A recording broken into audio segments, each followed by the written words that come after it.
la semana pasada estuve en el local de la Pre, y ahora sí ya podemos hacer una clase más,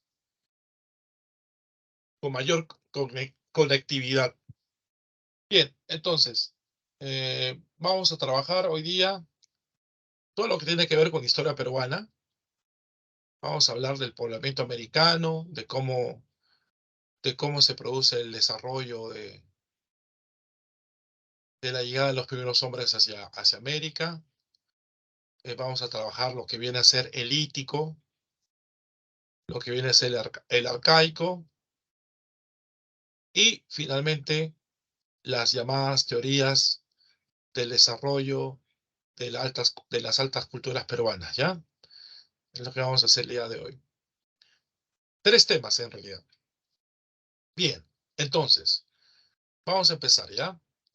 Vamos a trabajar las teorías sobre el poblamiento americano. ¿Qué cosas son las teorías sobre el poblamiento americano? Vienen a ser los diferentes planteamientos que se dan, pues, para entender el desarrollo, pues, de la humanidad cuando empieza, pues, a buscar la subsistencia, ¿no? En esa búsqueda de la subsistencia se plantea, pues, que el hombre, primero, como ustedes saben, se origina desde el África. Voy a hacer algunos apuntes aparte, ahora que estamos desde mi casa. Vamos a hacer algunas cosas acá, ¿ya? A ver, tenemos acá las teorías del poblamiento americano. ¿Ok? Entonces, eh, primero hay que recordar que el África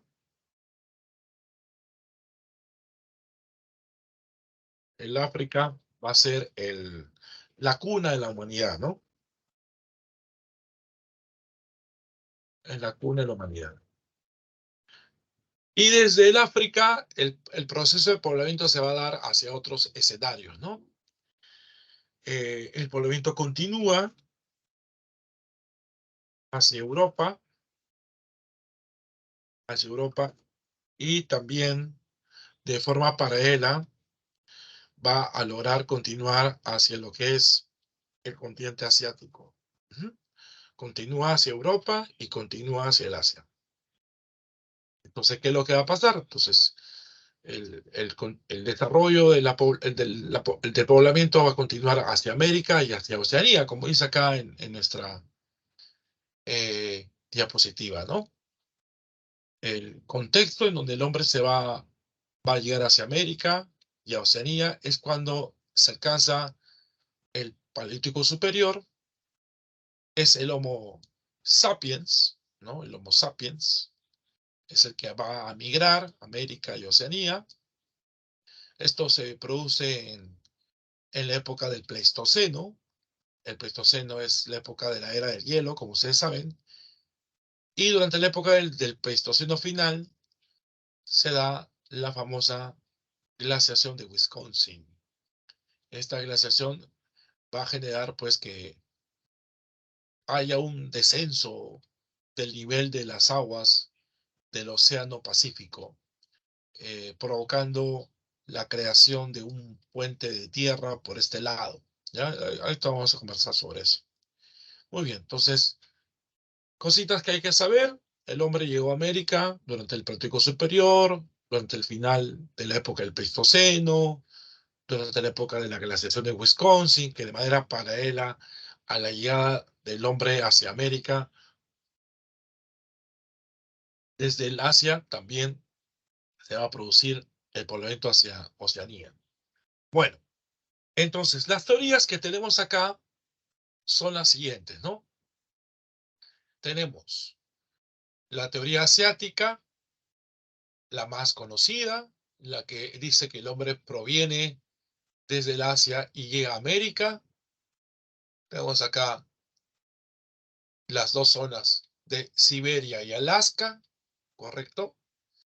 Tenemos la migración desde Oceanía, de un conjunto de islas de la llamada Polinesia y Melanesia. Acá está la Polinesia, ¿no? La zona de la Melanesia.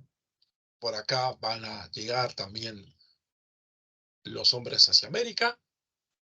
Tenemos la migración australiana, ¿no? El proceso de inmigración australiana, donde según la teoría se va a cruzar el Antártida,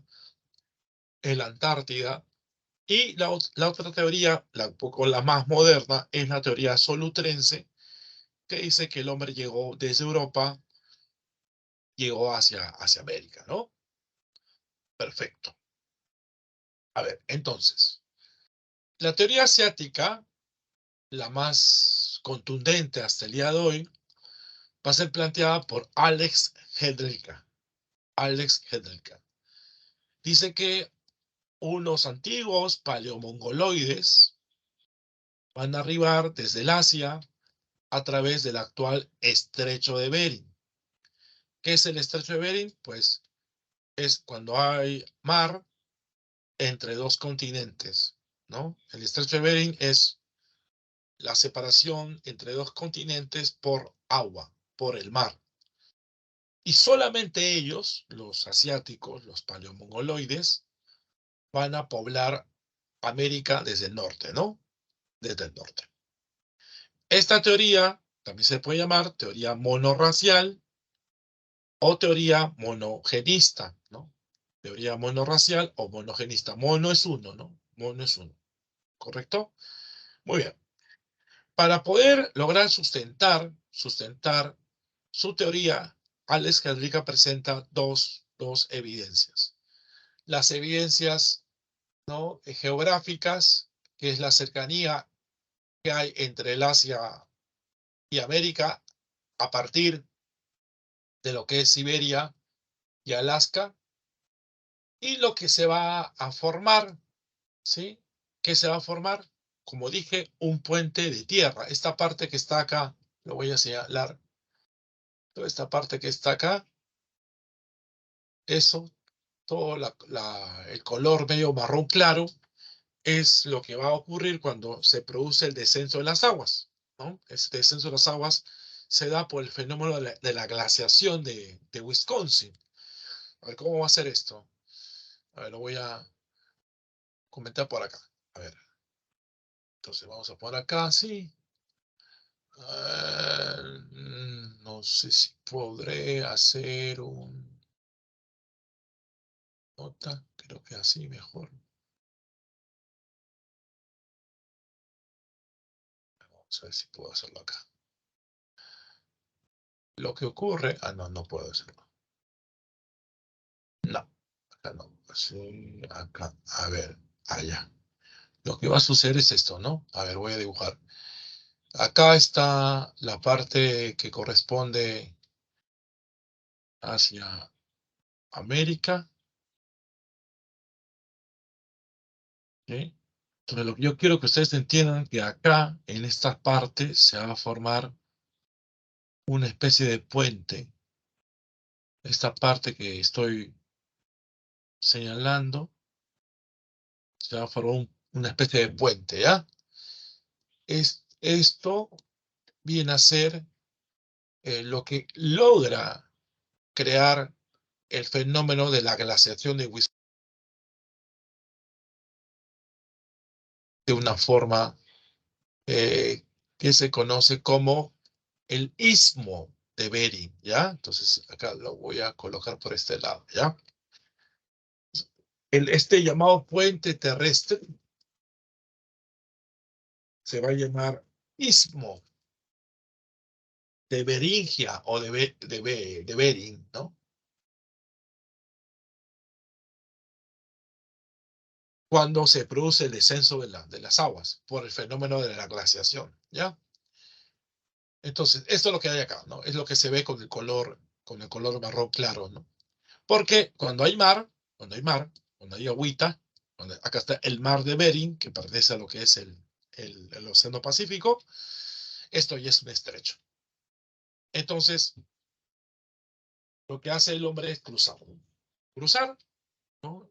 Cruza, ¿por qué cruza? Porque está siguiendo la ruta de los animales, porque está buscando alimento. El hombre es una persona que todavía está en el paleolítico superior, es una economía de subsistencia, ¿no? Economía de subsistencia. Luego están las evidencias físicas, ¿no? Evidencias físicas que son las semejanzas que hay entre asiáticos y americanos. Las evidencias que se producen a través de la pigmentación de la piel, ¿no? Los ojos rasgados, el cabello negro y lacio, la escasez de pilosidad corporal, es decir, que somos lampiños, la mancha mongólica o también llamada mancha lumbar, todas esas semejanzas que hay a ser entre asiáticos y americanos. Acá ustedes ven a un, a un indio piel roja, un nativo americano, ¿no? De la etnia Sunti, que tiene ojos rasgados, pómulos salientes, tiene nariz aguileña, escasa pilosidad, son las características que tienen los americanos en comparación con los asiáticos. ¿Sí? Bueno, ahora, eh, ustedes notan que hay unas islas por este lado. Estas islas se llaman las Islas Aleutianas. Se llaman las Islas Aleutianas. Entonces, ¿qué ocurre? También se menciona que una ruta alterna de la teoría asiática, una ruta alterna de la teoría asiática va a ser las Islas Aleutianas. Y que no solamente el hombre va a cruzar el istmo, ¿no? Sino va a cruzar las islas. Esto va a ser planteado por José Imbelloni. José Imbelloni, ¿ya? Es el autor de esta ruta alterna a lo que viene a ser, ¿no? La teoría asiática, ¿no? La teoría asiática. Muy bien. Ok. Entonces, ahí tenemos lo planteado por José Imbelloni. Sigamos. Luego tenemos la teoría oceánica. La teoría oceánica va a corresponder a la teoría del Paul Rivet. El francés Paul Rivet, el hombre proviene de las islas polinesias y melanesias, que usando este tipo de embarcaciones que se llama catamarán, van a cruzar el Pacífico. Esto ocurre producto de ser empujado por las corrientes marinas, ¿no? Las corrientes marinas de la llamada corriente ecuatorial del Pacífico. La corriente ecuatorial del Pacífico. Entonces, desde la Polinesia y Melanesia van a embarcarse estos antiguos nativos, nuestros antiguos hombres de esta zona de Oceanía, usando estas embarcaciones que se llama catamarán y llegan pues hacia la zona de América, ¿no? Empujados por la corriente del Pacífico. ¿Cuáles son las evidencias? El uso común de palabras. Dice que hay semejanzas entre algunos términos en quechua, en términos en el idioma polinésico.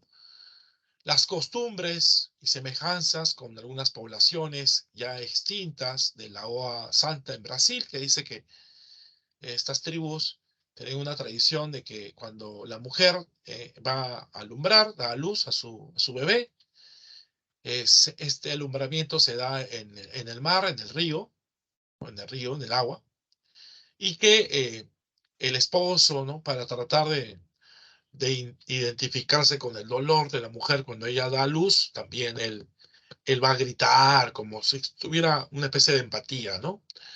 Se pone en la orilla a gritar, ¿no? Es una tradición que tienen las tribus de la Hoja Santa.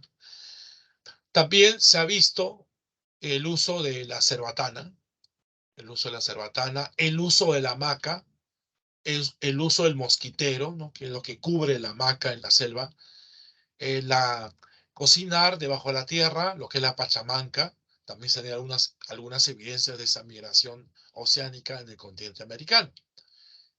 Y también hay un lugar que está al sur de Chile, que es la famosa Isla de Pascua, ¿no? En donde se han levantado este tipo de esculturas que se llaman Rapa Nui, ¿no? En esta Isla de Pascua, llamada, perdón, Rapa Nui por los polinésicos, y por Chile, la Isla de Pascua, van a erigir este tipo de esculturas que se llaman Moai, ¿no?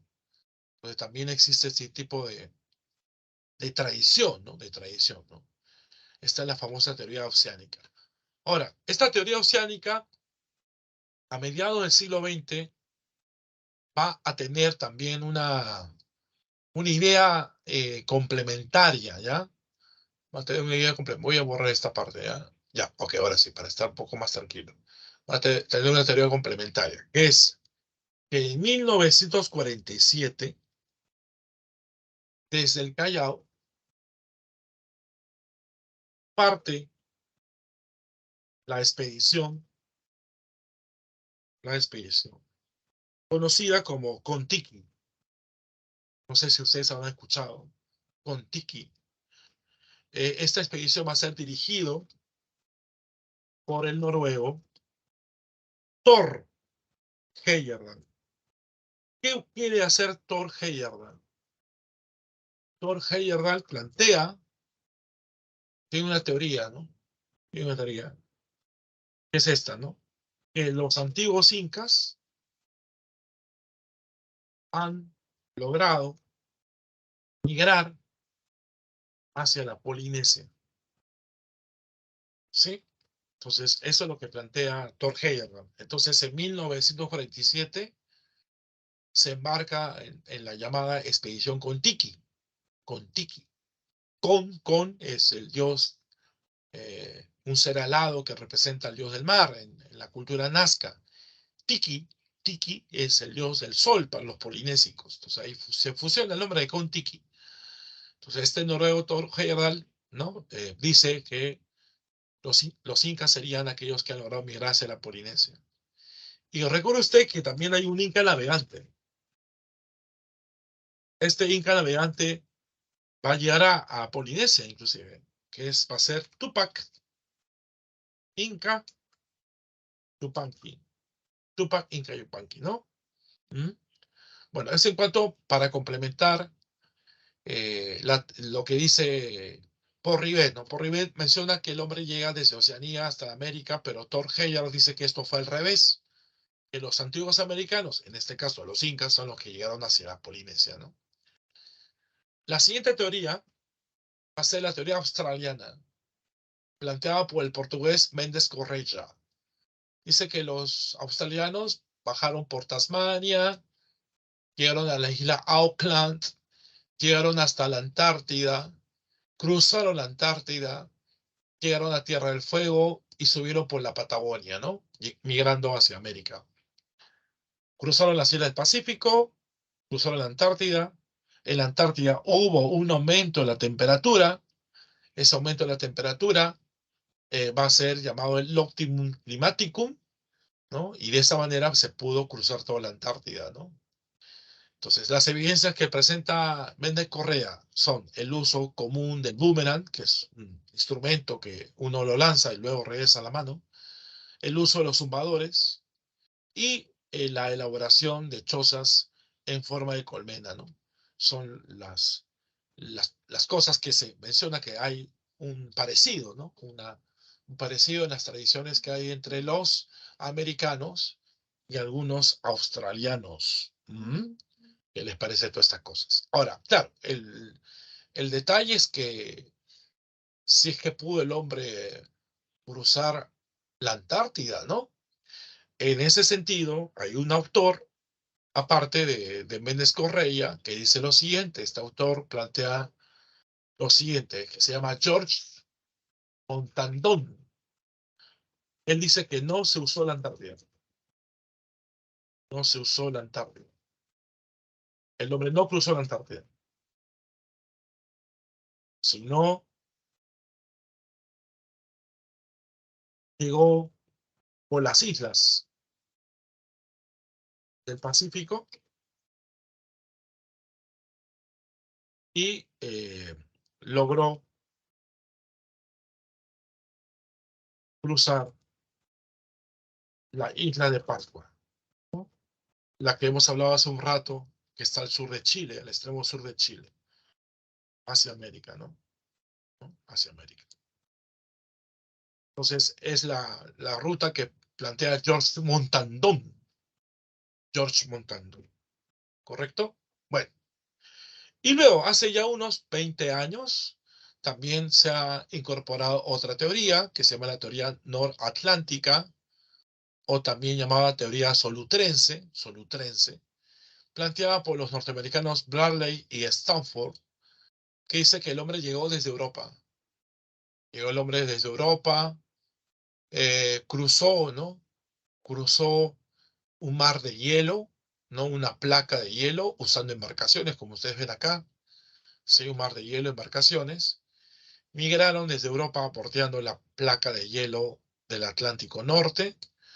Las evidencias que se presentan son las puntas de lanza que se han encontrado en España, en las zonas de España, Francia, ¿no? Esas herramientas son muy parecidas a algunas herramientas que se han encontrado en América, ¿no? Esas puntas de lanza son parecidas, pues, a lo que viene a ser la cultura solutrense y las lanza clovis, ¿sí? La lanza clovis. Acá tenemos justamente, ¿no? Esta es la herramienta solutrense y las puntas de lanza clovis que se han encontrado en América, Canadá, por ejemplo, ¿no?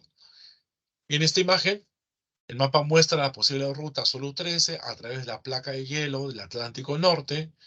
Acuérdense que el que viene de Europa lo que hace es recorrer, bordear esa placa de hielo. Esta se extendió unos 4.500 kilómetros, siendo el puente entre Europa y América. Bien, entonces eso viene a ser la teoría noratlántica, también llamada la teoría solutrense. Así que hemos repasado, conocido estas teorías, siendo la más válida la teoría de Alex Heidricka, la teoría asiática. Después hemos visto la teoría oceánica, la australiana, la noratlántica, y hemos planteado algunas cosas complementarias, rutas o teorías que también están presentes en este tema. Ok, a ver, hasta acá. Primer tema desarrollado. No sé si tienen alguna pregunta que hacerme, si no digan conforme. ¿Qué Todo piensan? claro, profesor. Gracias. ¿Alguna duda que tengan? ¿Algo que no han entendido? Todo claro, profe. Ok, si no hay dudas, entonces sigamos. Sigamos. Ok, entonces el primer tema ya explicado. Vamos entonces a pasar al siguiente tema. Bueno, el siguiente tema es entender la periodificación del Perú prehispánico. Cuando hablamos del Perú prehispánico, estamos hablando de lo que viene a ser la llegada previa a lo que pasa con los españoles, ¿no? ¿Qué sucedió antes de la llegada de los españoles? Que es básicamente la formación de las culturas peruanas, ¿no? Entonces, existen dos criterios de periodificación. ¿Qué cosa es periodificar? Periodificar significa, pues, dividir el desarrollo de nuestra historia en etapas para tratar de darle un entendimiento un poco más didáctico. Y acá vamos a encontrar dos teorías. La teoría de John Rowe, que le preocupa mucho el análisis cultural, ¿correcto? Y para eso va a tomar en cuenta mucho la evolución y la difusión de los estilos de cerámica. O sea, a él le preocupa mucho el tema de la cerámica.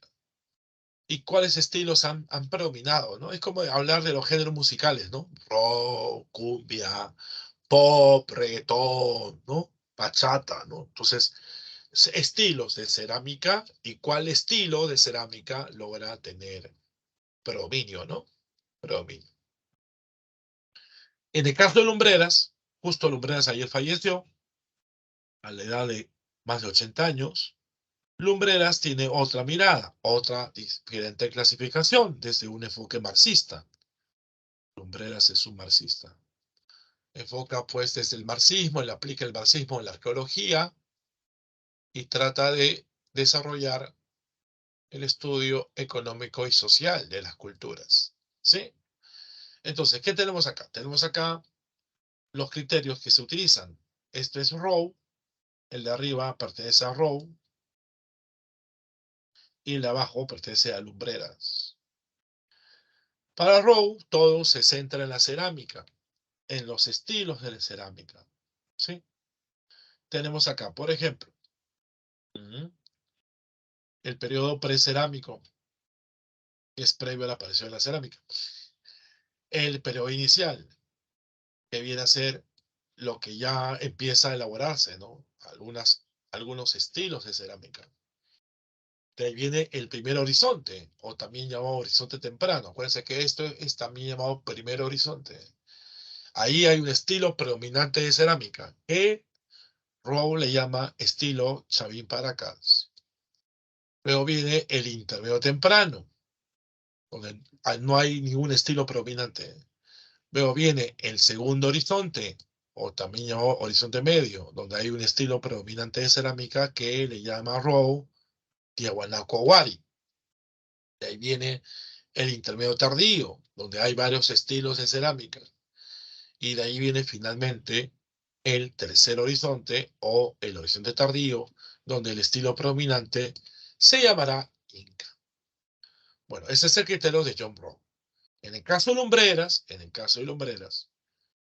él habla de el lítico, lo que vamos a estudiar dentro de un ratito. Después del lítico que sigue el arcaico, el periodo arcaico, ¿no? El periodo arcaico donde surge la horticultura, la domesticación de plantas, ¿no? Entonces, del lítico sigue el arcaico. Después del arcaico empieza el formativo, donde, como su propio nombre lo dice, se empiezan a formar las primeras civilizaciones. De ahí viene el desarrollo regional, el primer desarrollo regional. Después viene el imperio Wari. Después viene los estados regionales, o lo que sería el segundo desarrollo regional. Y finalmente viene el imperio Inca, ¿no? Acuérdense de los criterios que utiliza Lumbreras: imperios, estados, formativos, desarrollos regionales, lítico, arcaico, ¿sí? Entonces, esos son dos criterios para entender el proceso de desarrollo de las culturas peruanas antes de la llegada de los españoles. Ahora, no olvidar que dentro de lo que plantea John Rowe de los horizontes, porque para John Rowe lo más importante son los horizontes, y esto ha sido pregunta en examen de admisión San Marcos. En los horizontes hay un estilo predominante, un estilo que logra tener un desarrollo principal en diferentes ámbitos del Perú. Por eso es que de ahí viene un término que se utiliza, la palabra pan, pan, pan. Un horizonte es una cultura panandina. No sé si ustedes han escuchado ese criterio. ¿Qué significa pan? Pan significa grande, inmenso, elefantiásico, colosal, ¿no? Grandilocuente, ¿no? Eso se llama pan, ¿no? Lo panandino, ¿no? Entonces, dentro de el criterio de John Rowe tenemos culturas panandinas. Pero esas culturas panandinas son a partir de los estilos predominantes de cerámica para Rowe, mientras que para Lumbreras, pues es un criterio más social, más económico, político, ¿no? Desde el enfoque marxista que tiene. Entonces, acá no hay que mezclar los dos criterios, son criterios diferentes. Son criterios totalmente diferentes y hay que tener mucho cuidado porque los alumnos confunden estas cosas, ¿no? Quieren tratar de unirlas. Tengan mucho cuidado con eso. Bueno, ese es el segundo punto. No sé si hasta acá tienen alguna pregunta que hacerme. ¿Alguna duda hasta acá? sobre este tema de la periodificación. Me dicen si todo está conforme. Profesor, una pregunta, ¿y cuál de estas dos, bueno, estos dos criterios de división tiene más peso, por así decirlo? O cada uno, o bueno, se puede analizar la periodificación de la historia con ambas perspectivas. La periodificación de la historia solamente es de las culturas peruanas, no es posterior. Claro, Ese es claro. uno. Lo segundo es que va a depender del enfoque que se hace, ¿no? Lo más usual encontrar en los colegios es el enfoque de John Brown, porque él habla de culturas, no habla de estados. No se habla, en los colegios no se habla de estados, se habla de culturas. ¿No? Entonces, el criterio de John Brown es el que se usa más a nivel de colegio. ¿Sí? A veces por ahí, ¿no? Se utiliza un término de lumbreras, pero más se usa el término de John Brown, horizontes intermedios. ¿Me entendiste? Sí, profesor, gracias. Ok, ¿alguna pregunta más sobre estas cosas? Si no digan conforme, por favor.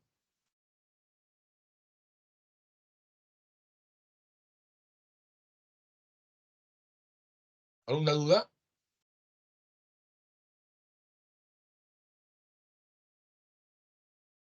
Ok, si no hubiera ninguna duda, vamos entonces a continuar. Ya. Entramos al lítico. ¿Ven? Acá, por ejemplo, en la pre se empieza a utilizar el criterio de lumbreras. ¿Sí? Empezamos con el llamado periolítico. ¿Por qué se llama lítico? Por la herramienta, ¿no? En la cual el hombre empieza a elaborar, ¿no? Este tipo de artefactos a base de piedra. Y esto fluye pues desde los 12.000 hasta los 6.000 años antes de nuestra era. En este periolítico se puede comparar con la etapa del paleolítico que ya hemos estudiado. Encontramos que esto ocurre a finales del Pleistoceno. El hombre llegó al Perú en un contexto en que se está acabando el Pleistoceno. Entonces, ¿qué ocurre? Vamos a observar que el hábitat, el territorio del Perú era muy diferente. Se plantea pues que la costa era todavía, existía pues abundante vegetación. O sea, indistintamente el hombre primitivo, el que va a llegar al Perú, va a poblar tanto la costa como la sierra, ¿no? Entonces, ¿qué va a ocurrir? Va a existir pues algunos animales que ya hoy día no están. Por ejemplo, acá este armadillo gigante, como ven ustedes, ¿sí? Se llama científicamente un gliptodonte. Igual dice que existía megaterios.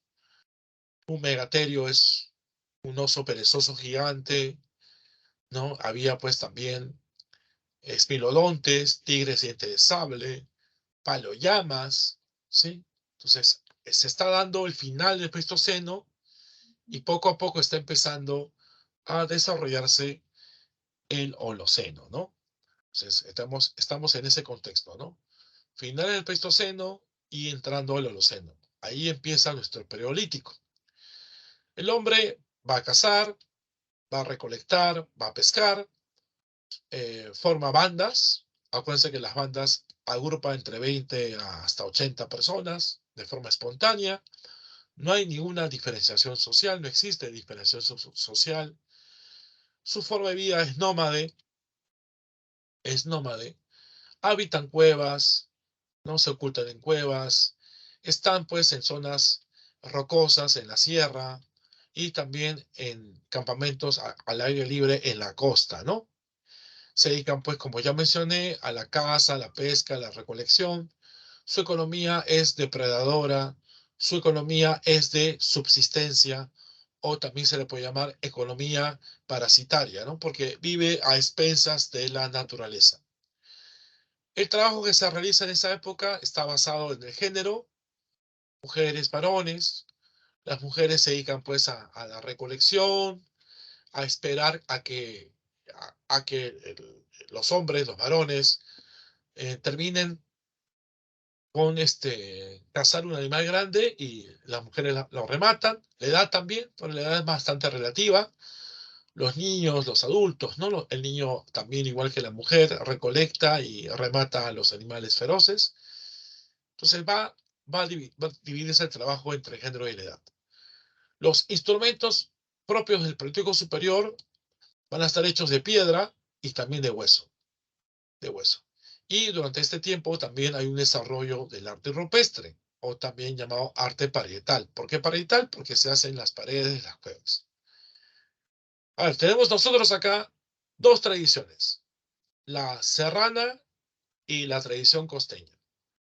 En la tradición costeña, el hombre primitivo vive a expensas de los recursos marinos, del mar, de las lomas, de los humedales, de los valles. Su dieta está en base a pescado y mariscos, ¿no? Acuérdense que en la costa existe, pues, humedales, por ejemplo, están los pantanos de Vía, que aún es un remanente, las lomas de la Chay, los valles que forman los ríos, ¿no? Como el río Chillón, por ejemplo, bastante importante, el río Chillón. Sí, y en la sierra hay una casa colectiva de cérvidos. Cérvidos es una especie de venado antiguo y camélidos, y desarrollan pinturas rupestres en la sierra. Este tipo de herramientas se empieza a elaborar, son llamados proyectiles filáceos, ¿no? Entonces, esas herramientas son las que están en el periodo lítico. ¿Cuáles son los sitios arqueológicos más importantes? A ver, empecemos con el más antiguo, el nombre de Piquimachay I. ¿Por qué se llama Piquimachay I? Piquimachay I está en Ayacucho. ¿Por qué uno? Porque también habrá otro Piquimachay, que será el Piquimachay II, pero en este caso, entre el 1 y el 2, el 1 es más antiguo, y en el 1 se han encontrado los restos líticos más antiguos de todo el Perú, ¿no? Las herramientas más antiguas de todo el Perú se han encontrado en la cueva de Piquimachay. De ahí nos vamos a Chivateros. En Chivateros, que está en Lima, en el valle del río Chillón, se encuentra una cantera. ¿Qué es una cantera? Una cantera viene a ser un taller, un espacio donde se elaboran herramientas de piedra.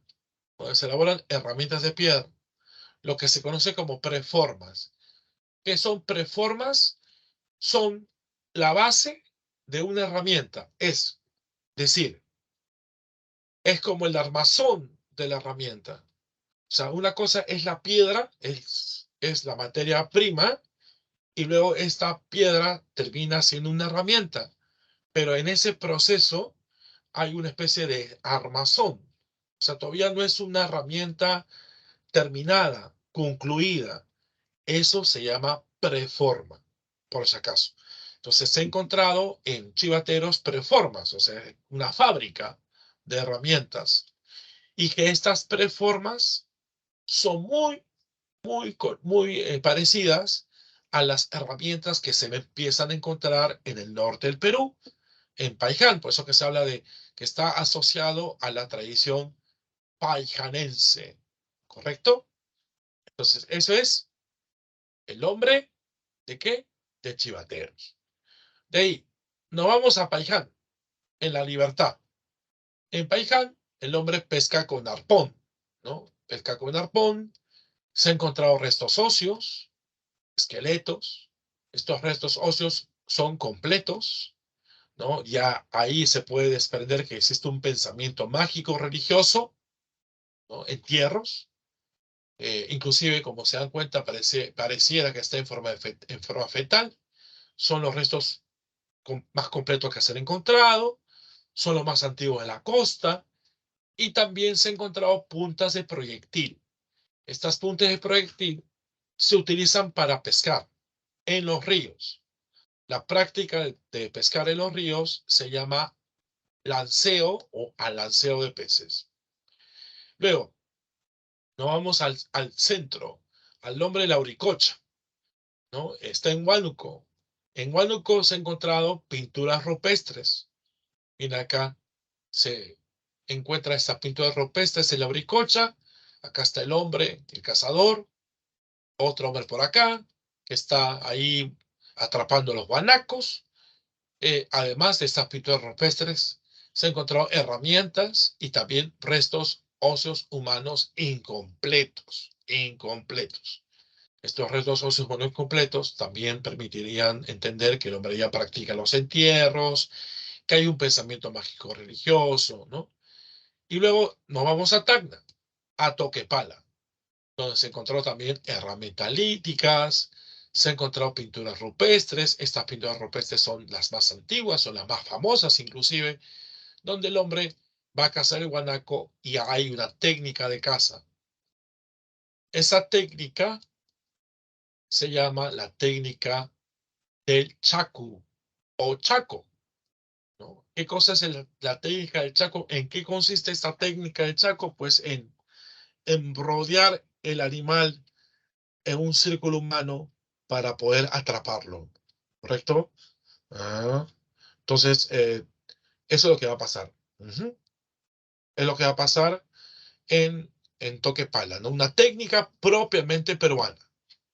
El rodear el animal, y para rodear el animal necesito el apoyo de varias personas, formo un círculo humano y logro especializarme, ¿no? O sea, llego a escoger qué tipo de animal caso, ¿no? Usualmente un macho adulto, ¿no? No caso pues una hembra porque tiene que reproducirse, no caso pues a una cría, no porque tiene que crecer para poder que dé mayor carne, ¿no? Entonces esas son las cosas que se dan en estos yacimientos, ¿no? Empezando por Piquimachay 1, luego por Chivateros, en ese orden, está Paiján, está Lauricocha y está Toquepala. Bueno, eso es el lítico. ¿Alguna duda hasta ahí? ¿Cómo estamos? ¿Estamos bien? Todo bien, profesor. ¿Alguna pregunta sobre este periodo? Sí, ¿Alguna profesor, todo duda? comprendido. Ok. Si no hay ninguna duda, sigamos. Ahora nos vamos al arcaico. El arcaico inferior. Porque el arcaico se divide en dos. Arcaico inferior y arcaico superior. En el caso del arcaico inferior, dura 3.000 años, ¿no? Desde los años 6.000 hasta los 3.000, antes de nuestra era. ¿A qué se asemeja? Al periodo mesolítico de la historia universal. Si tenemos al periodo lítico, que se asemeja con el paleolítico, el arcaico inferior se asemeja al mesolítico. Cuando ya el hombre entra a este periodo del arcaico inferior, se está dando el famoso Holoceno. ¿Qué es el Holoceno? Pues la época de calentamiento de la corteza terrestre, ¿no? Donde hay una situación pues de mayor estabilidad en el tema del clima, ¿no? Un optimum climaticum, ¿no? En este periodo se empieza a formar aldeas. Aldeas evidentemente seminómadas. Aldeas semiestacionarias, dirigidas por un jefe. Surgen grupos seminómades, porque el hombre depende mucho de los recursos que encuentra a su alrededor, se va a quedar por temporadas, ¿no? Ahora, la recolección selectiva. ¿Qué es la recolección selectiva? Escoger determinadas plantas da pie a lo que viene a ser la horticultura. ¿Y qué es la horticultura? La incipiente domesticación, ¿no? De plantas. Y además, la cacería selectiva da paso a la domesticación en corrales con animales en cautiverio, animales encerrados, ¿no? Y acá también se da el desarrollo de la cestería, la elaboración de cestas para guardar las cosas, llevar las cosas, el transporte y redes de pesca. Sí, acá, por ejemplo, se reconstruye una aldea de pescadores de la costa de Ica, es muy probable que sea de Santo Domingo, ¿no? Circulares, ¿no? Y luego tenemos dos tradiciones. La tradición costeña, con aldeas de horticultores y con mejor desarrollo de la pesca, como lo vamos a ver en Santo Domingo y Chilca, y la tradición serrana, donde también hay horticultura, donde está el Nanchoc, donde está el Guitarrero 2, y también la domesticación de animales, donde está Telar Machay y Piquimachay 2. En Piquimachay 2, por ejemplo, se logró domesticar a este animalito. Es el famoso cuy, llamado también conejillo de Indias, llamado también cobayo, ¿correcto? Esta domesticación empieza acá, en el Arcaico Inferior, en, en el lugar donde se han encontrado estos restos, es en Piquimachay 2, y hemos visto el 1, que son las herramientas más antiguas, y tanto el 1 y el 2 se encuentran en Ayacucho, obviamente.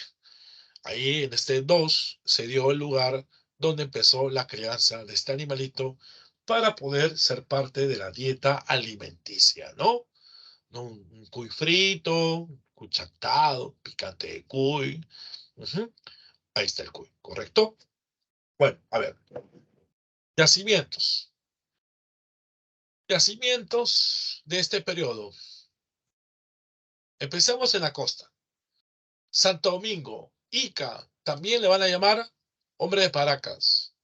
Pesca con redes, es un músico, hace instrumentos musicales, como esta quena que ustedes ven. Estos instrumentos van a ser usados, elaborados sobre los huesos de pelícano, Además, se ve una serie de construcciones, ¿no? Muy básicas, chozas, pero estas chozas tienen una base cuadrangular, igual que un techo cuadrangular, ¿no? Además, aparte de ser músico, es un músico, también es un marisquero. Se encarga de recolectar mariscos. Es un marisquero. Es multifacético este hombre de Santo Domingo, ¿no? Marisquero, pesca con redes, elabora aldeas, ¿no? Músico, sí. La aldea más antigua de la costa está en Santo Domingo. Luego, nos vamos acá a Chilca. Pesca con anzuelos, también construye aldeas con viviendas semi-hundidas, de planta circular, techo cónico, base de paja. Y en esta zona de Chilca también se va a dar la domesticación del perrito. El perro está por acá. El perro más antiguo del Perú es el perro sin pelo, ¿no? El perro sin pelo, también llamado pues perro chino, ¿correcto? Bueno, entonces ahí tenemos estos yacimientos que se encuentran tanto en Ica como en Lima, ¿no? Evidencias arqueológicas de la costa. Ahora en la sierra. Nanchoco, en Cajamarca. ¿Qué es Nanchoco? El primer horticultor, no solamente del Perú, sino de toda América, ¿no? Acá encontramos las evidencias más tempranas de horticultura. Semillas, ¿de qué? De calabaza, de quinoa, de oca y de maní, ¿no? Las plantas más antiguas son las que estoy mencionando: calabaza, quinoa, oca y maní, para que ustedes se den cuenta, ¿no? Y aparte de eso, también encontramos a la zona de Guitarrero 2. Y usted dirá, profe, ¿dónde está Guitarrero 1? Bueno, el 1 es más antiguo y es un yacimiento arqueológico que se encuentra en el periodo lítico. Es decir, en esta parte, donde está Paiján, Loricocha, Piquimachay 1, Chivateros, Toquepala. Acá también va Guitarrero 1. Pero, digamos, la prioridad es que ustedes conozcan estos yacimientos. Pero hay más yacimientos, no son los únicos, hay más yacimientos, por si acaso. Un yacimiento arqueológico, entonces también es Guitarrero 1, pero acá lo más importante es hablar de Guitarrero 2, donde se dan las evidencias también de horticultura, como el frijol, el ají, el payar, por ejemplo, acá también hay payar, payarcito. Acá también hay payar, por ejemplo, ¿no? Y también encontramos en Tel el-Machay, en Junín, la domesticación inicial de camélidos, donde el guanaco es el precursor de los camélidos y de acá vienen sus derivados, ¿no? La llama, la vicuña, la alpaca. Ahora, a estos restos hay que sumarles lo que comenté hace un rato, ¿no? Que es el cobayo, ¿no? El cuy, el conejo de Indias, que se encuentra en Piquimachay 2. ¿Sí? Entonces, tenemos acá Chilca, Santo Domingo, Nanchoc, Guitarrero 2, Telamachay y Piquimachay 2. ¿Correcto? Sobre estas cositas, ¿alguien quiere preguntarme algo? ¿Cómo estamos? Todo bien, profesor. ¿Ninguna Profesor, pregunta? Dime, te escucho. profesor, una consulta. ¿En qué lugar exactamente empezó la domesticación de camélidos en Junín? En Junín, pues porque ahí se encontró las evidencias de corrales. No, me ¿Escuchas? refiero al distrito o una localidad en específico. Ah, tú quieres saber exactamente en qué lugar. No quieres saber exactamente qué es en Junín, sino quieres tú saber exactamente en qué lugar específico. Es lo que... Ajá, o sea, sí, Ya, ya. profesor, eso. Acá te lo voy a decir. Vamos a buscar la información. ¿Ya? Mira, que van copiando. A ver, te lo digo exactamente, ¿ya? ¿En qué lugar de Junín quieres saber? ¿No? Del hombre de Telamachay. ¿Es exactamente? Profesor, esa es mi duda. Sí, ya. A ver, acá te lo digo. Está en el distrito de San Pedro de Cajas. ¿Conoces San Pedro de Cajas? Provincia de Tarma, departamento de Junín. ¿O quieres más exacto? No, ¿Ah? profesor, está bien, sí conozco el lugar. Ah, ya. Tú eres de ahí, supongo. Por eso me estás preguntando. Sí, profesor, y es la primera vez que escucho que Telemarchay es propio de aquí. Telermachay. Ajá. Sí, Telermachay. San Pedro de Cajas, provincia de Tarma. Está en la parte oriental de las Punas de Junín. Cerca se halla la laguna de Parpacocha. No sé si conoces tú la laguna de Parpacocha o tampoco no has escuchado esa laguna. No he escuchado exactamente, pero sí conozco Tarma. Ya, entonces cuando vayas ahí, busca la laguna de Parpacocha. Ya, entonces ahí se encuentra el lugar. ¿Está bien? Está bien, profesor, muchas gracias. No te preocupes, no te preocupes. Ahora, esta investigación, por si acaso, se realizó en 1974 por la francesa Daniela Lavallee, ya por si acaso. Ok, entonces hay un poco más de información. No sé si tienen alguna duda sobre estas cositas. Si no digan conforme. Todo claro, profesor. Ok, perfecto. Esta parte es bastante informativa, ¿ya? Es bastante informativa, es bastante datera. Así que, con tranquilidad, cuando ya ustedes repasen, ¿no? De repente se sugiere que vean otra vez la grabación, ¿no? Ok, sigamos. Arcaico superior. En arcaico superior va de 3000 años a 1700. Este arcaico superior se puede comparar con el periodo del Neolítico. El Neolítico. El Neolítico. ¿Eh? El Neolítico, ¿no? ¿Cuáles son las características de este Neolítico peruano? Bueno, acá se va a dar una revolución, como ustedes saben, hay mayor conocimiento, mayores avances, y eso hace que la economía ya no sea de subsistencia, la economía va a ser ahora una economía productora de alimentos, va a estar ligado a la agricultura, va a estar ligado a la ganadería, aunque la palabra ganadería es mejor decir pastoreo, ¿no? Porque ganado, en el caso del Perú no hay un ganado grande, ¿no? Pastoreo. Con intercambio de bienes se empieza a desarrollar el trueque, eso sí, el trueque es una cosa muy interesante. Las sociedades son plenamente sedentarias, empieza a haber un aumento de la población y aparece el ayu. Ya, acá sí quiero hacer algunos apuntes. Esto es muy importante.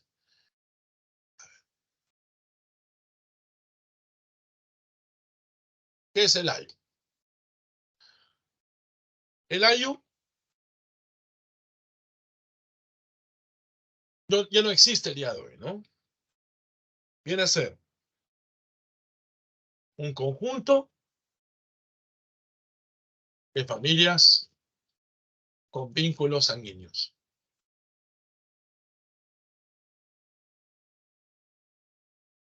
También dicen, ¿no? Son grupos consanguíneos, ¿no? Sanguíneos. ¿Cuántos pueden ser los integrantes? Bueno, puede ser desde 80 hasta 600 personas, ¿no? Todos, o sea, son familias, todos son familias, ¿no? Primos, hermanos, tíos, sobrinos. Además, comparten un territorio. Comparten un territorio. O sea, hay un principio acá, ¿el principio de qué? El principio de territorialidad. De territorialidad. Y también hay un trabajo colectivo. Trabajo colectivo, ¿no? Esas son las tres cosas que tiene el ayu, ¿no? Conjunto de familias, con vínculos sanguíneos o consanguíneos, comparte un territorio, principio de territorialidad, trabajo colectivo, de 80 hasta 600, aparece en este arcaico superior, se mantiene vigente hasta la llegada de los españoles. En su reemplazo, que se van a crear, se crean reducciones. ¿Ya? Ese es el año. Durante este tiempo también empieza a aparecer élites sacerdotales, empieza a aparecer el concepto de propiedad privada, son los medios de producción, empieza a aparecer el Estado, ¿no? El Estado. Y en ese sentido, el primer tipo de Estado es un Estado teocrático, ¿no? Es un Estado teocrático. También empieza a haber un trabajo realizado por especialistas. Los especialistas son aquellas personas que se dedican pues a un determinado oficio, a una determinada actividad, ¿no? Por ejemplo, acá podemos mencionar en esta parte, ¿no? Estos especialistas algunos de ellos van a ver las estrellas. Son astrónomos. Y porque hay mucho interés en ver las estrellas para poder pronosticar, ¿no? Pronosticar las lluvias. Porque toda esta agricultura tiene que tener una forma de funcionamiento, ¿no? Y la forma de funcionamiento viene a ser, por un lado, el tema de las lluvias. Entonces hay que decir cuándo va a llover. Y por eso que este tipo de personas, estos astrónomos, están muy interesados en dar sus pronósticos, ¿no? Y van a justificar su poder producto de que ellos dicen, ¿no? Estas cosas me lo van a decir los famosos dioses, ¿no? Entonces los dioses son parte de todo este control para la propiedad privada, ¿no? Bueno, la religión se perfila una cosmovisión andina basada todo en la interpretación del mundo natural, como ya mencioné. Todo tiene sus dioses vinculados al tema de los pronósticos, ¿no? Y bien, y hay dos, dos tradiciones que se van a dar, ¿no? Las tradiciones que se van a dar durante este periodo van a ser la tradición serrana, la construcción de arquitectura, ¿no? A través de templos rectangulares, con dos plantas significa dos pisos, y fogones con ductos, es lo que se encuentra en el templo de las manos cruzadas. Y también en la costa, la arquitectura son pirámides truncas. ¿Qué es una pirámide trunca? Una pirámide que no termina en forma de punta, con terrazas escalonadas, ¿sí? Plazas circulares hundidas y recintos con fogones para incinerar ofrendas, ¿no? Para poder dar ofrendas. Entonces, esas son las cosas que encontramos dentro del desarrollo del llamado arcaico superior. El arcaico superior ya viene a ser, repito, la descomposición de la comunidad primitiva andina, la aparición ya de clases sociales, de las diferencias sociales, la propiedad privada, el surgimiento de estados de carácter teocrático, ¿no? Todas esas cosas van a ocurrir en ese periodo. Bueno, entonces, sigamos. ¿Cuáles son los lugares más conocidos en ese arcaico superior? Tenemos al hombre de Huaca Prieta. ¿Dónde está Huaca Prieta? En La Libertad, específicamente en el Valle de Chicama. Se ha encontrado evidencias de horticultura, aldea de horticultores avanzados, inclusive sus viviendas son semisubterráneas, ¿no? Acabo de poner. Son viviendas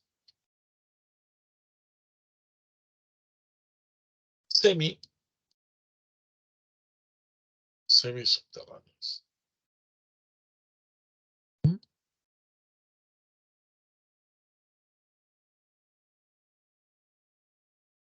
También encontramos tejidos con diseño.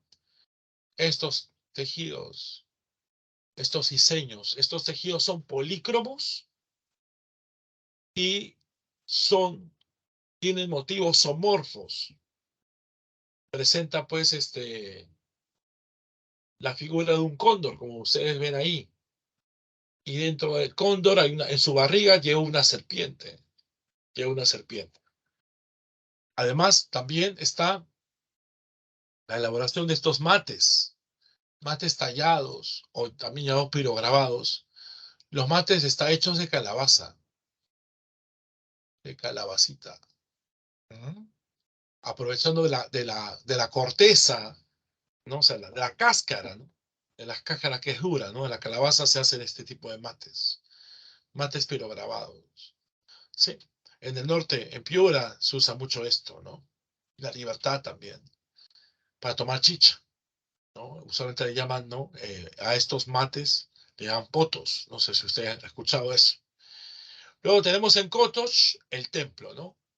El templo más antiguo del Perú, que tiene dos pisos, acá hemos visto en la parte anterior, dos pisos, dos plantas, con fogones, conductos, y en sus paredes se ha encontrado el famoso templo de las manos cruzadas, ¿sí? ¿Qué representa las manos cruzadas? La dualidad, la percepción del mundo organizado a partir de fuerzas opuestas y complementarias, la dualidad. Lo dual se encuentra en las famosas manos cruzadas, ¿correcto? Entonces ahí tenemos esa situación. Ajá. Entonces tenemos ahí el templo de las manos cruzadas. Por si acaso, el templo de las manos cruzadas fue descubierto por Julio C. Tello. Y la escultura va a ser descubierta por un japonés llamado Sechi Izumi. Ahora, en Lima tenemos un lugar. Vamos a utilizar nuestros apuntes, ¿ya? Para que ustedes puedan entenderme.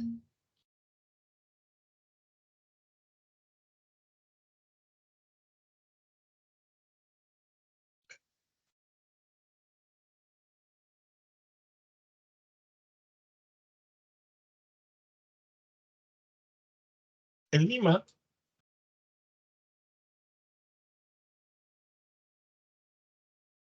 se encuentra el complejo arqueológico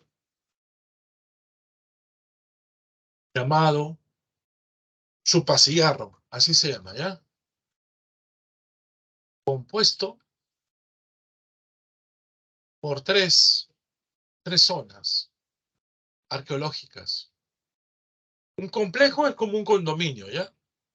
En condominio encontramos varios edificios, ¿no? Edificio bloque 1, bloque 2, edificio A, B, ¿no? Entonces, el complejo Chupacigarro está conformado por tres zonas. ¿Qué zonas son esas? Se llaman, la más conocida es Caral. Luego está Áspero. Y también tenemos Bandurria, ¿ya? Todas esas son las zonas que encontramos en ese complejo arqueológico. Caral, Áspero y Bandurria, ¿no? Se empezó a hacer investigaciones en Caral, ahora vamos a hablar de Caral, bastante amplio, pero también ya se ha hecho investigaciones en Áspero, ¿no?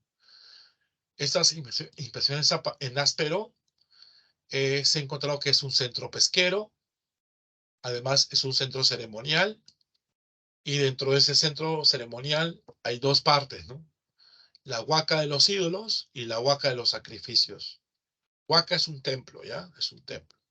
Huaca de los ídolos y huaca de los sacrificios. En la huaca de los sacrificios, como mismo su nombre lo dice, se han encontrado evidencias de sacrificios humanos. Ustedes ven ahí el sacrificio de un infante envuelto en esta especie de telares hechos no de algodón, sino más bien de algunas ramas, claro, unas ramas de plantas, ¿no? Tallos, hojas, que se llama chicra, así es el nombre, chicra, ¿correcto? Y luego tenemos a Caral. En el caso de Caral, pues es lo que más sobresale, ¿no? Entonces a pasar a hablar de Caral, eh, es lo que más sobresale en esta clase de hoy.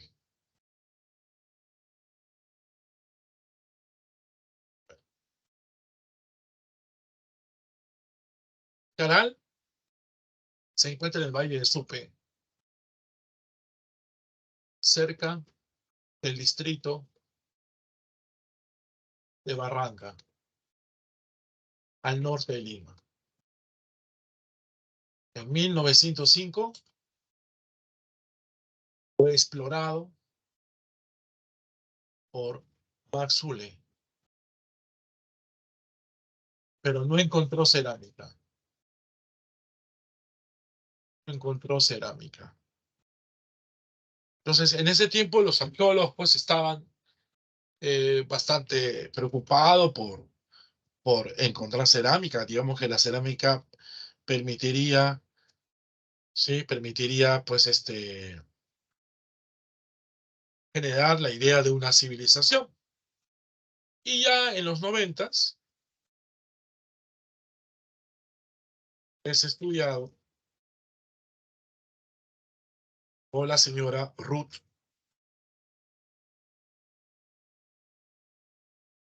Chadi. Vamos a ponerlo acá. Por Ruth Chadi, ¿no? Ruth Chadi Solís, ¿no? En los 90s.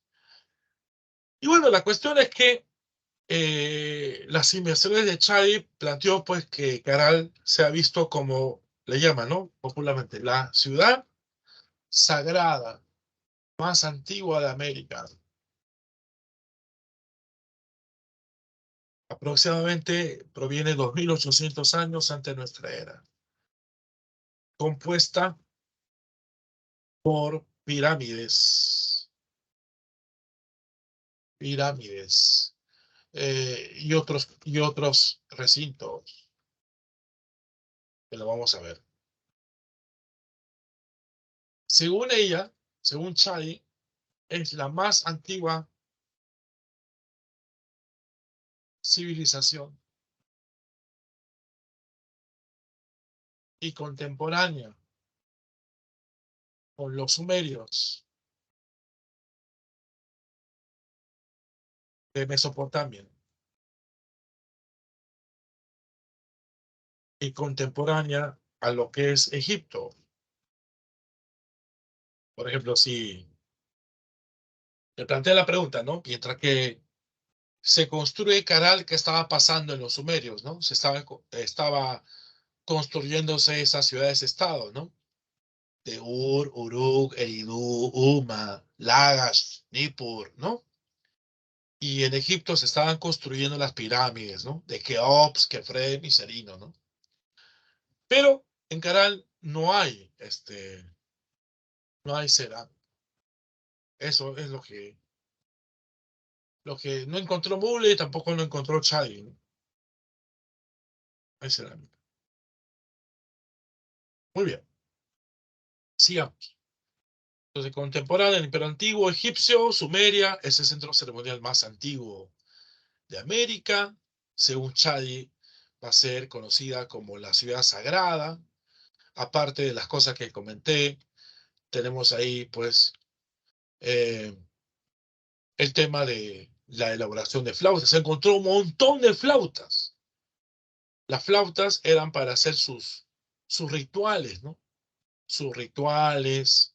Se encontraron más de 30 flautas, ¿no?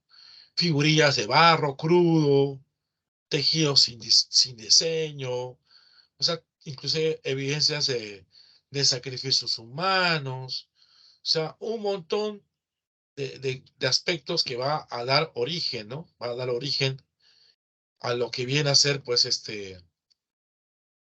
una civilización, como ella lo menciona, ¿no? Una civilización, ¿no? ¿Correcto? Entonces, es lo que vamos a encontrar en Caral, ¿no? Y acá podemos ver, ¿no? La reconstrucción de todo este centro, ¿no? Este centro de Caral tiene varias residencias, ¿no? Una parte alta, como ustedes ven acá, donde encontramos el templo piramidal mayor, donde está la plaza secular o el templo del anfiteatro, la residencia de la élite, la pirámide de la galería, ¿no? ¿Correcto? Entonces, eh, tenemos en la parte baja, pues, en la pirámide de la cantera, la pirámide central, el conjunto residencial de élite, el conjunto residencial menor, ¿sí? El famoso templo del anfiteatro, donde se hacía esta ceremonia, estos rituales con las flautas transversas, ¿sí? Está la pirámide de la Huanca, ¿no? Todo el conjunto, ¿no? Arquitectónico, ¿no? ¿Sí? Entonces, eso sería, ¿no? Todo el tema, el de Caral es impresionante, ¿no? Pero como dije, ¿no? El detalle es que no se encontró, pues, ningún tipo de evidencia de cerámica. Pero sí es un avance muy, muy, muy, muy interesante. Inclusive, Caral se ha detectado que fue un punto de encuentro, ¿no? Un punto de encuentro, ¿no? Es como un emporio comercial, ¿no? ¿No? Como un emporio comercial donde venían muchas personas, ¿no? Mucha gente de diferentes lugares, del oriente amazónico, del norte del Perú, de Ecuador, de Guayaquil, llegaban a Caral, ¿no? A hacer sus ofrendas, sus rituales, ¿no? Muy, muy interesante. Sí, en Caral se desarrolló una economía agrícola y pesquera, obviamente, basada en el intercambio. Tuvo un gran vínculo comercial, como dije, que va a generar que se extienda hasta Ecuador. Dice que de Ecuador traían pues el famoso Spondylus, ¿sí? Desde el oriente amazónico se traía plumas de aves exóticas, eh, se traía productos de la Amazonía, como el tútumo, también se traía piel de animales, como la piel de primate, ¿no? Y de acá, de Sonda Caral, pues se traía, o se intercambiaba con productos marinos, pescado seco, productos agrícolas, ¿no? Por eso que, como dije, esto es un punto de encuentro, es un gran emporio, un emporio comercial, ¿correcto? Entonces, eso va a ser, ¿no? Eso va a ser. Y bueno, ahí tenemos eh, también un supuesto quipu, hallado en una pirámide de la galería, ¿sí? Entonces tenemos sacrificios humanos, tenemos flautas transversas con diseños. Ahí ven ustedes los monos aulladores. Tenemos acá un figurín humano de arcilla no cocida, ¿no? Entonces todas esas cosas son lo que vamos a encontrar en Caral, ¿no? ¿Mm? Entonces eso es lo impresionante, lo que vamos a encontrar en Caral, ¿no?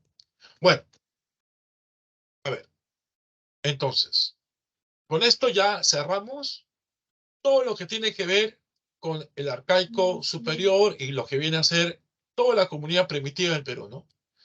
Empezando por el lítico, de los 12.000 a los 6.000, siguiendo por el arcaico inferior, de los 6.000 a los 3.000 antes de nuestra era, arcaico superior, 3.000, 1.700 y todo lo que tiene que ver con el gran avance de Caral, ¿no? A ver, hasta ahí. Pasamos a la parte de las preguntas. No sé si hubieran preguntas, dudas, inquietudes, si no, dígame conforme, ¿ya?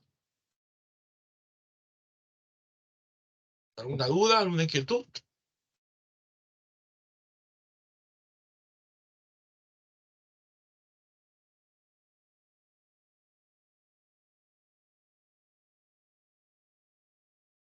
Si no, digan conforme. Todo claro, profesor. Ok, los Todo demás, claro, profe. ¿no hay ninguna Sí, duda? claro. Mm, Ok, perfecto. Bueno, entonces, entramos a un tema más, ¿ya? A ver, las teorías sobre el origen de la civilización andina. A ver, vamos entonces, para hablar de este tema tenemos que hacer algunas observaciones. Lo vamos a hacer acá, ¿ya? No sé si van a tomar foto a estos apuntes. Si lo van a hacer, me avisan para dejarlo ahí y de ahí borrarlo porque lo voy a borrar, ¿ya?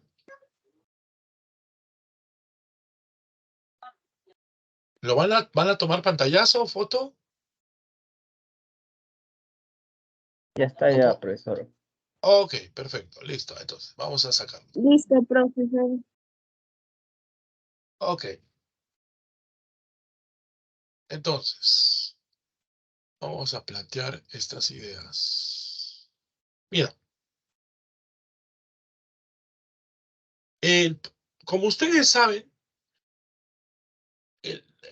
América fue, entre comillas, descubierta por los españoles, Colón llegó, pero el comportamiento de los españoles, de los europeos, no va a ser, pues, de un trato de igual a igual, ¿no? Entonces, el detalle es que a nosotros no nos consideraron como una especie de alta cultura. Entonces, acá hay un término que se utiliza mucho, alta cultura, ¿no? Acá se habla mucho de la alta cultura. ¿Qué es la alta cultura? Bueno, la alta cultura no es otra cosa que hablar de civilización. Civilización. Alta cultura y civilización. ¿Y qué es una civilización? Es una sociedad compleja o una estructura diversa. Una estructura diversa. Una sociedad que tiene, pues, aspectos económicos, ¿no? Tiene un desarrollo económico, social, político,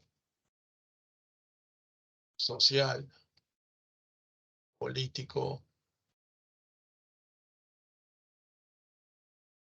y también evidentemente cultural, ¿no?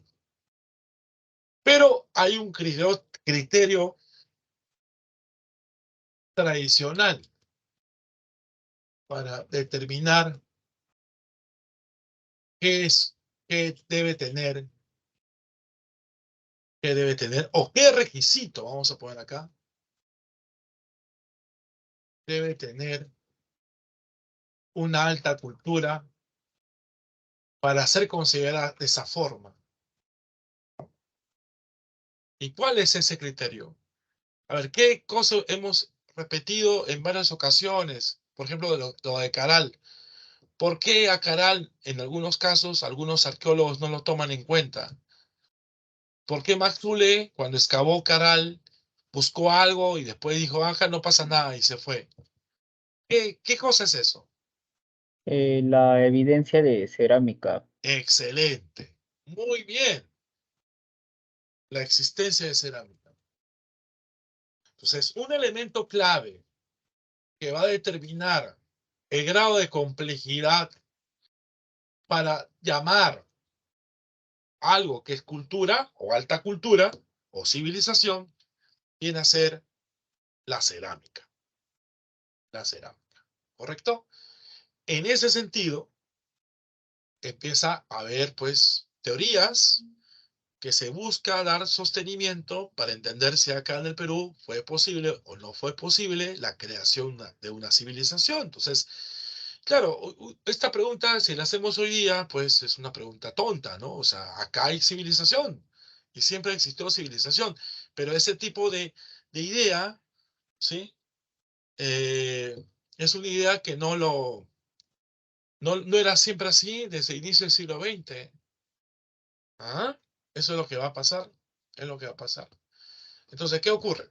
Veamos, veamos.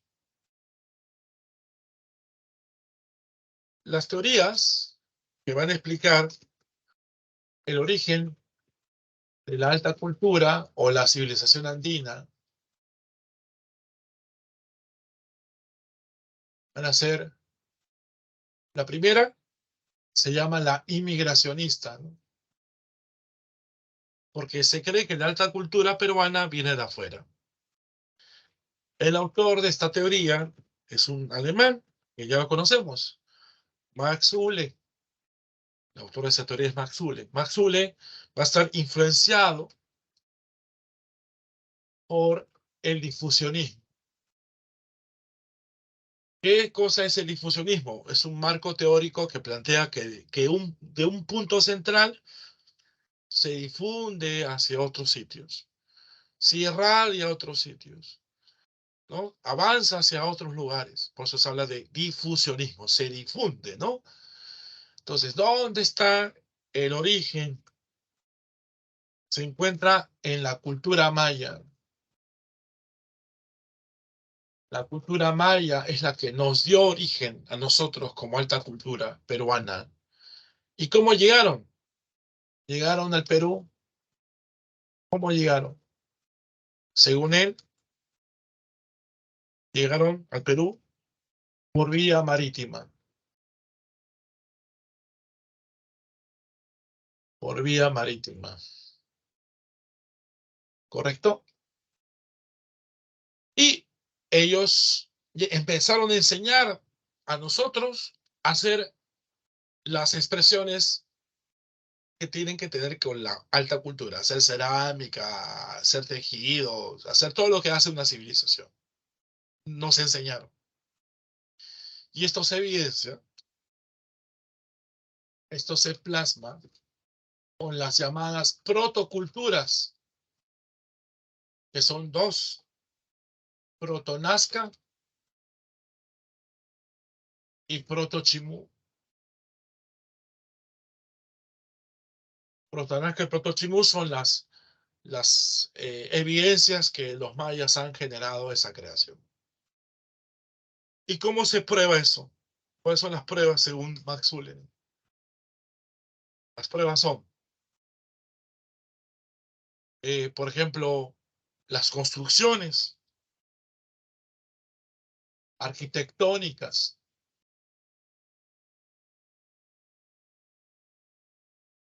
Estas construcciones arquitectónicas son semejantes, son similares. ¿En dónde? Son similares Para los mayas, por ejemplo, sus construcciones se llaman teocalis. Y en el caso del Perú, en Chimú hay, pues, pirámides truncas. Ahí está la teoría de Max Zune. ¿Mm? Y es lo que vamos a leer acá, en la diapositiva. En la década del 20, planteó que los mayas llegaron a la costa peruana por vía marítima, dando origen a las culturas proto-chimú y proto-nazca. Se basó en similitudes lingüísticas y la arquitectura piramidal, ¿no? Y además con estas historias, ¿no? Ustedes de repente saben que en Chimú hay una historia que habla de un personaje, ¿no? Que viene con cabellito de totora, ¿no? Nainlab, o también se llama Etacainabo, ¿correcto? Por eso que acá se dice uno, los mayas llegaron al Perú por vía marítima, ¿no? Esa es la teoría inmigracionista. ¿Qué les parece? Así se planteaba, ¿correcto? De esa manera. ¿Qué les parece eso? Bueno, sigamos entonces. La otra teoría se va a llamar teoría autoctonista. Esta teoría autoctonista aparece de esta forma.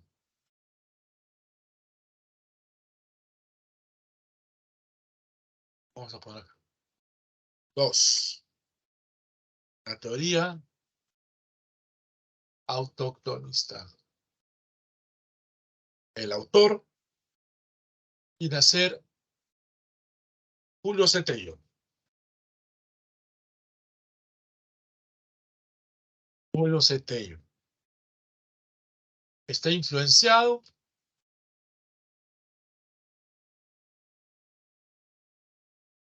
por la corriente evolucionista. Él plantea que hay una cultura matriz, la madre de todas las culturas, es Chavín. Todo empieza en Chavín. Y Chavín da origen a todo. Ahora, Chavín también tiene su origen, ¿sí? El origen viene a ser, esto fue pregunta de examen en San Marcos, ¿ah? Desde el oriente amazónico.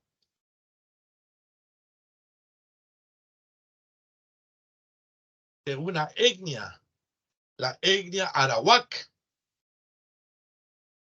Es la etnia que da origen a Chavín, arawak, con H, con W, ¿no?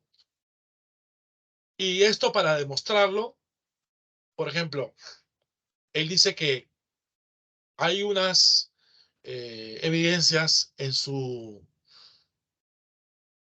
forma iconográfica, ¿no? En su iconografía. En la iconografía, en el cultivo del maíz, por ejemplo, ¿no? Para demostrar que Chavín es más antigua que los mayas, ¿no? Por ejemplo, también en México hay maíz, pero el maíz más antiguo es el peruano. Es el peruano.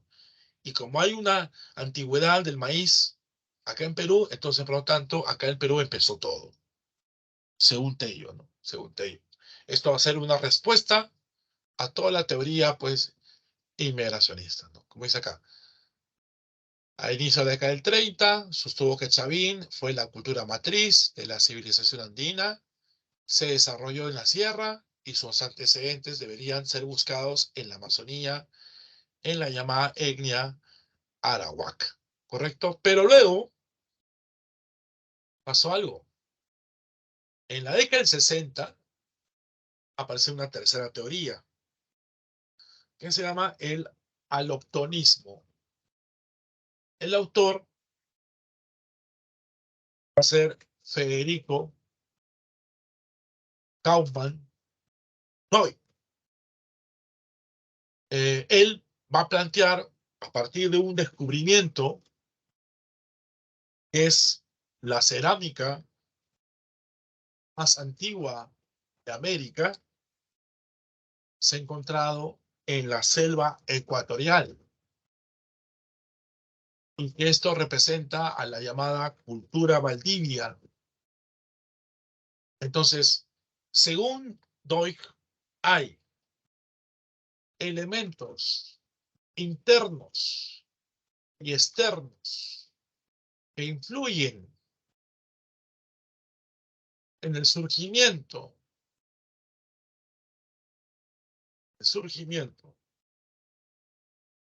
de la alta cultura peruana. Pero para Kaufman Doig, el mayor peso lo tienen los elementos externos. Y estos se encuentran en la cultura Valdivia. ¿Correcto? Se encuentran en Valdivia. En Valdivia se encuentran los elementos que dan origen a la alta cultura peruana. Y esta cultura Valdivia influye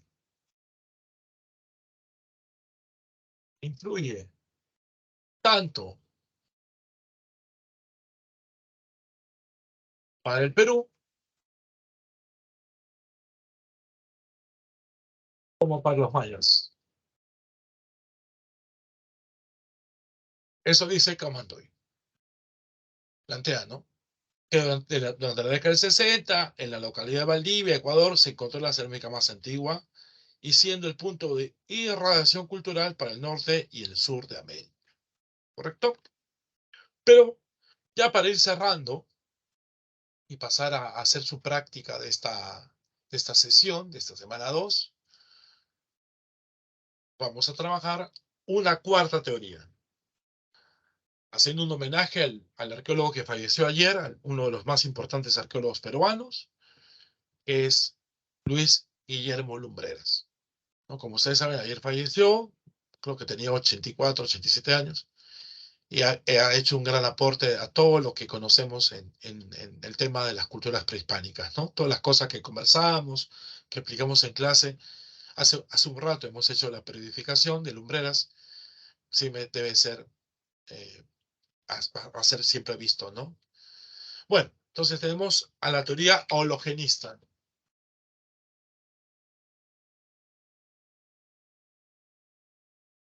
O también llamada la teoría neo-autoctonista.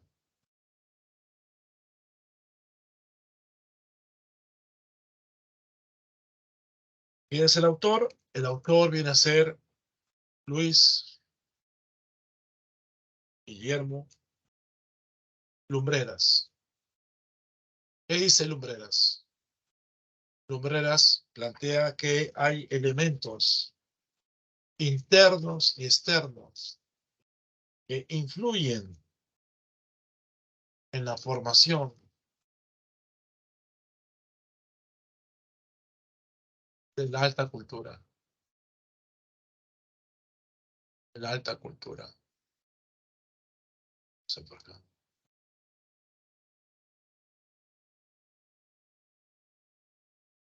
Pero el mayor peso lo tienen los elementos internos. Y esto se encuentra en Chavín.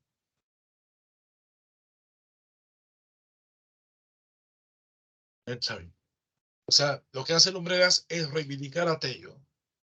A Tello, ¿no? O sea, no se puede negar la influencia externa.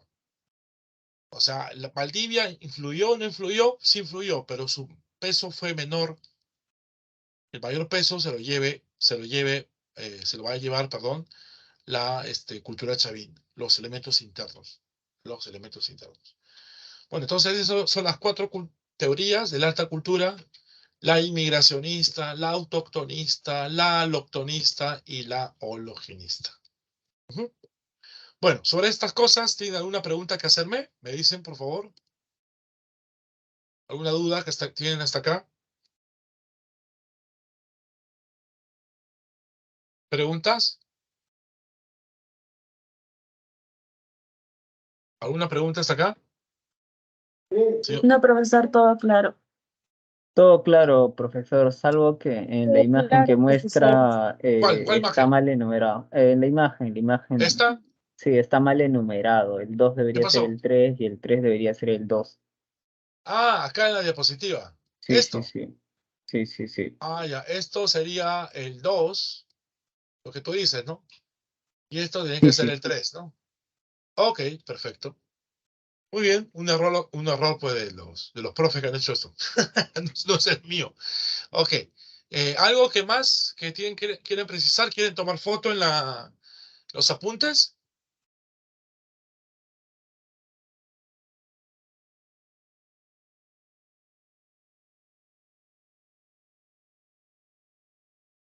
Ok.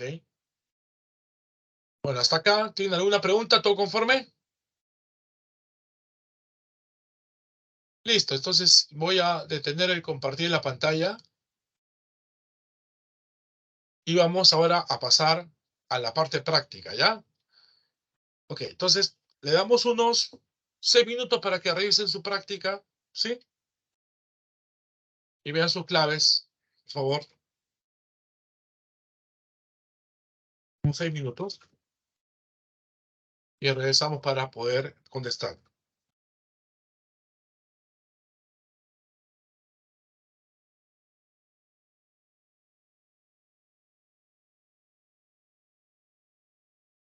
Muy bien, vamos entonces a revisar la práctica. Voy a compartir la pregunta. Dice, Paul Rivet argumentó en la década de los 30 del siglo XX la procedencia migratoria de melanesios y polinesios desde los archipiélagos del noreste de Australia e Indonesia hasta las costas de Centroamérica y de Chile. Navegando a través del Océano Pacífico, los melanesios habían llegado primero y posteriormente arribaron los polinesios. Entre las evidencias propuestas por este investigador podemos mencionar, ¿qué clave será? ¿Cuál clave creen que es? Utilizaron la corriente ecuatorial, transpacífica y las corrientes del Pacífico Sur con pequeñas embarcaciones, avanzaron a través de las islas hasta el sur de Australia, empleando como puente terrestre la Antártida. Expresiones culturales fueron el uso de la cerbatana, hamaca, cocinar bajo tierra, semejanzas lingüísticas, elaboran choces en forma de colmena, hicieron uso de armas arrojadas, armas arrojadizas e instrumentos musicales. ¿Qué clave será, chicos? Hablen. ¿La B? La B, La, la B. la B, correcto. Sí, la clave viene a ser la B. Ya vamos a poner acá. La 1 es la B. Muy bien. 1 la B. Ok, entonces vamos a la pregunta 2. A la pregunta 2. Un ratito.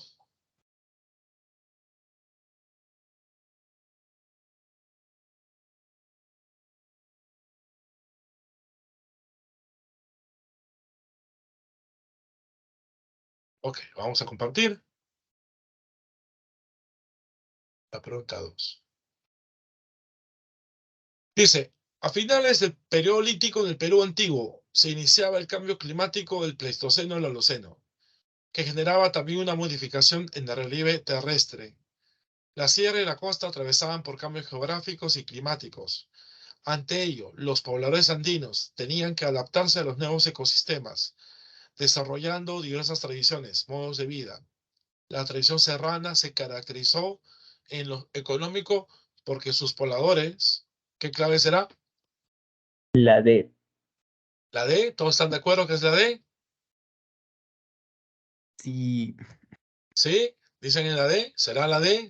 Es la clave D de dedo. Correcto, chicos. Vamos a apuntar acá.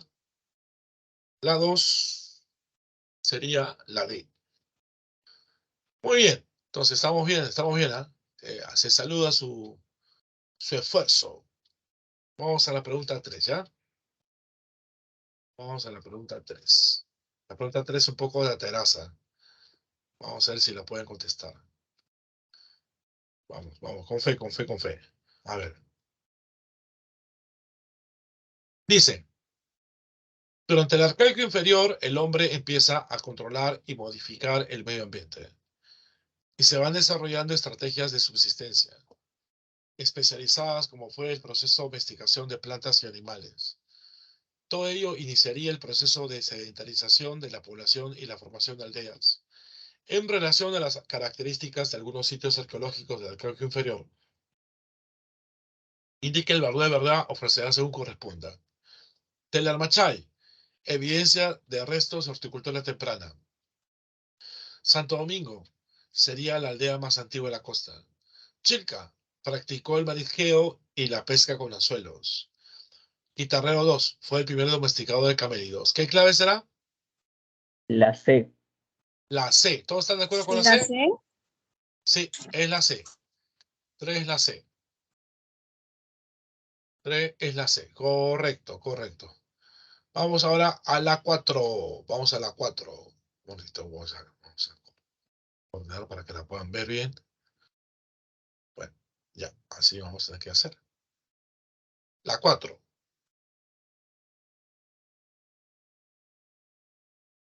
Durante el Arcaico superior, 3000, 1700, la tradición arquitectónica en la costa, la más antigua de los Andes, se caracterizó porque sus centros ceremoniales presentaron líneas suspensivas, mientras que la tradición arquitectónica de la sierra se caracterizó porque sus templos religiosos mostraron líneas suspensivas y fogones con ductos de ventilación.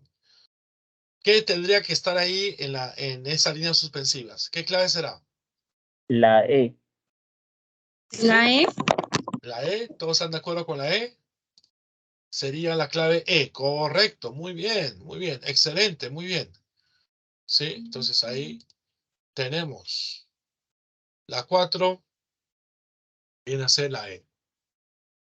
Entonces vamos a la última pregunta, ¿ya? Y ahí acabamos, ¿no? Ok, a ver, la última pregunta. La 5, a ver. La 5. ¿Listo? Ok, ahora sí. El origen de la alta cultura andina ha sido un problema histórico altamente debatido por diversos especialistas, quienes propusieron diferentes teorías explicativas. En la década de 60, el arqueólogo peruano Federico Capmandoy planteó la teoría aloctonista, de tipo difusionista, lo cual sostuvo que, ¿qué clave será? ¿Qué dijo Federico La A, Capmandoy? la A. A ver, vamos a ver si la A será la A. La clave es la A. Sí, excelente. 5 la A. 5 la A. Ok, entonces con esto terminamos, ¿no? La clase acaba a las 6:50, ¿no, chicos? Sí, ¿no? Ah, Sí, profesor. correcto. Ok, perfecto. Muy bien, muy bien, muy bien. Entonces terminamos acá la clase. Cuídense mucho. Nos vemos hasta otro momento. Cuídense, cuídense. Chao, chao. Hasta luego, profesor. Muchas gracias. Nos vemos. Hasta la próxima, maestra. Gracias. Chao. Buenas Hasta la noches. próxima, maestro.